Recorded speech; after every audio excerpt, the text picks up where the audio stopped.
अयोध्या के राजा दशरथ एक बार भ्रमण करते हुए वन की ओर निकले। वहां उनका सामना बाली से हो गया। राजा दशरथ की किसी बात से नाराज हो बाली ने उन्हें युद्ध के लिए चुनौती दी। राजा दशरथ की तीनों रानियों में से कई अस्त्र शस्त्र एवं रथ चालन में पारंगत थी। अतः अक्सर राजा दशरथ जब कभी भी कहीं भ्रमण के लिए जाते तो कई को ही अपने साथ ले जाते थे। इसलिए कई बार वह युद्ध में राजा दशरथ के साथ होती थी। जब बाली एवं राजा दशरथ के मध्य भयंकर युद्ध चल रहा था, उस समय संयोगवश रानी कैकेयी भी उनके साथ थी। युद्ध में बाली राजा दशरथ पर भारी पड़ने लगा।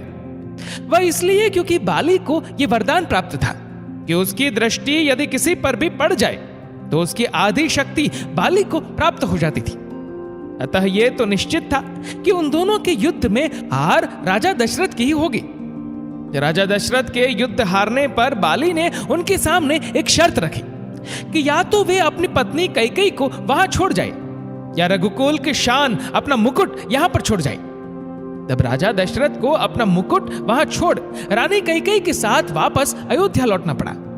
रानी कैकेयी को यह बात बहुत दुखी। आखिर एक स्त्री अपने पति के अपमान को अपने सामने कैसे सह सकती थी।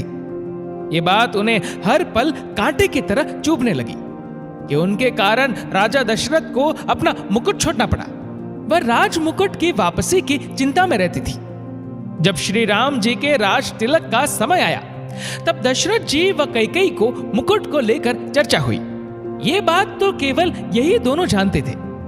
कैकेयी ने रघुकुल की आन को वापस लाने के लिए श्री राम के वनवास का कलंक अपने ऊपर ले लिया और श्री राम को वन भिजवाया।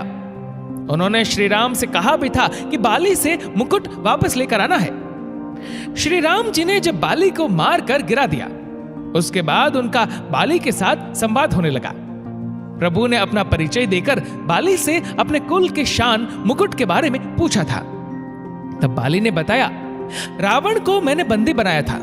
जब वह भागा तो साथ में छल से वह मुकुट भी लेकर भाग गया। प्रभु, मेरे पुत्र को सेवा में ले ले, वह अपने प्राणों की बाजी लगाकर आपका मुकुट लेकर आएगा।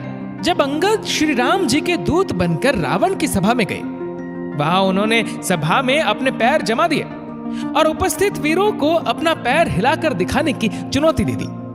रावण के महल के सभी योद्धा ने अपनी पूरी ताकत अंगद के पैर को हिलाने में लगाई, परंतु कोई भी योद्धा सफल नहीं हो पाया। जब रावण के सभा के सारे योद्धा अंगद के पैर को हिला न पाए तो स्वयं रावण अंगद के पास पहुंचा और उसके पैर को हिलाने के लिए जैसे ही झुका, उसके सर से वह मुकुट गिर गया। अंगद वह मुकुट लेकर वापस श्री राम के पास चले आई। ये महिमा थी रघुकुल के राजमुकुट की। राजा दशरथ के पास गया तो उन्हें पीड़ा झेलनी पड़ी। बाली से जब रावण वह मुकुट लेकर गया तो बाली को अपने प्राणों को आहुति देनी पड़ी। इसके बाद जब अंगद रावण से वह मुकुट लेकर गया तो रावण के भी प्राण गए तथा कैकेयी के कारण ही रघुकुल के लाज बच सकी। यदि कैकेयी श्री राम को वनवास नहीं भेजती तो रघुकुल सम्मान वापस नहीं लौट पाता।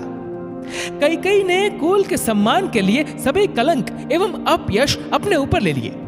अतः श्री राम अपनी माताओं में सबसे ज्यादा प्रेम कैकेयी को करते थे।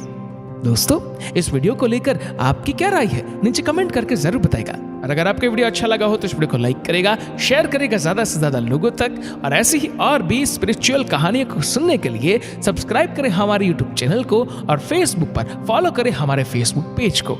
धन्यवाद।